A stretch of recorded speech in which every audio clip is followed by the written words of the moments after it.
মাদাইপুর কলিয়ারিতে কচি কাচাদের হাতে পোশাক বিতরণ গোগলা অঞ্চল সভাপতি গৌতম ঘোষের।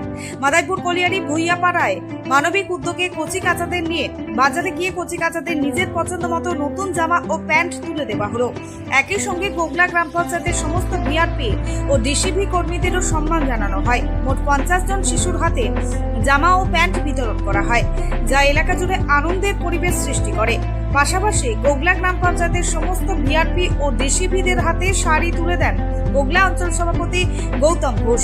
শিশুদের নতুন পোশাক পেয়ে উচ্ছ্বাস এবং পঞ্চায়েত কর্মীদের মুখে সন্তোষের হাসি ফুটে ওঠে। গোগলা সভাপতি গৌতম ঘোষ বাবু জানান, বাংলার মুখ্যমন্ত্রী মমতা বন্দ্যোপাধ্যায় ও তার সৈনিক অভিষেক বন্দ্যোপাধ্যায় এবং পাণ্ডবেশ্বরের বিধায়ক নরেন্দ্রনাথ চক্রবর্তীর ভাবনায় তারা 50 জন বাচ্চার হাতে জামা প্যান্ট তুলে দিয়েছে। সকলের মুখে খুশি ফোটানোর জন্যই এই আয়োজন করেছে তারা, কারণ তারা নেত্রীর কথা মতো সকলের কল্যাণের কথা ভাবে। সাহায্যপ্রাপ্ত বাসিন্দার জানান, তারা প্রতি বছর বাচ্চাদের সাথে করে আনে এবং বাচ্চাদের জন্য নতুন জামা তারা পায়। বাচ্চারাও খুশি এবং তারাও খুব খুশি। স্থানীয় মানুষদের মতে এই ধরনের সামাজিক উদ্যোগ শুধুমাত্র আনন্দ নয়, সমাজের বন্ধনকেও আরো দৃঢ় করে। গৌতম ঘোষ জানান, ভবিষ্যতেও এ ধরনের কর্মসূচি চলবে। গোগলা থেকে নিজস্ব প্রতিনিধির রিপোর্ট, অ্যাক্টিভিস্ট বাংলা। যার নাম মমতা বন্দ্যোপাধ্যায়। মমতা বন্দ্যোপাধ্যায় হচ্ছে আমরা সৈনিক। দিদির অনুপ্রেরণায়, সেনাপতি অভিষেক বন্দ্যোপাধ্যায়ের অনুপ্রেরণায় আর যার নির্দেশ, যিনি আমাকে বলে গেছেন, তিনি আমাদের দলের অভিভাবক, ক্যাপ্টেন, পশ্চিম বর্ধমান জেলা তৃণমূল কংগ্রেসের সভাপতি তথা পাণ্ডবেশ্বর বিধানসভা বিধায়ক নরেন্দ্রনাথ চক্রবর্তী। যেদিন মাতৃবন্দনার আলতা, সিঁদুর, বিন্দি তুলে দিতে এসেছিলেন আমাদের গোগলা গ্রাম পঞ্চায়েতে, দাদা আমাকে নির্দেশ দিয়ে গিয়েছিল যে ছোটো ছোটো কচি কচি যারা বাচ্চা আছে, শিশুরা, তাদেরকে নিয়ে তুই নতুনডাঙ্গা বনগ্রাম বাজারে বাজার করতে যাবি আর তাদেরকে জামা প্যান্ট যার যেটা প্রয়োজন তাদেরকে তুলে দিবি। তাই দাদার নির্দেশে আমি যেখানে থাকি, আমাদের যেখানে পুজো হয়, মাদাইপুর গলি দুর্গা পুজো, তার পাশে আমাদের যে গোগলা অঞ্চল তৃণমূল কংগ্রেসের কার্যালয় আছে, তার পাশে কিন্তু আমাদের একটা বস্তি আছে ভুঁইয়াপাড়া।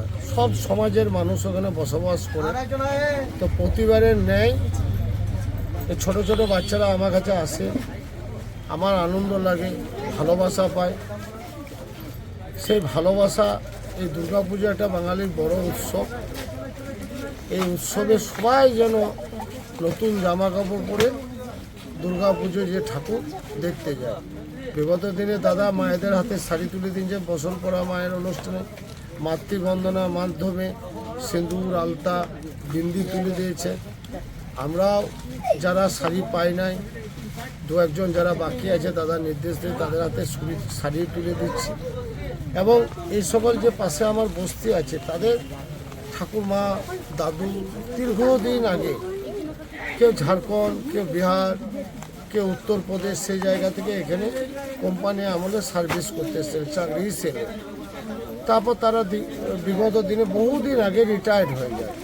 রিটায়ার্ড হয়ে যাওয়ার পর কিন্তু তারা এখান থেকে বাংলা ছেড়ে আর যায়নি, এখানে বসবাস করে।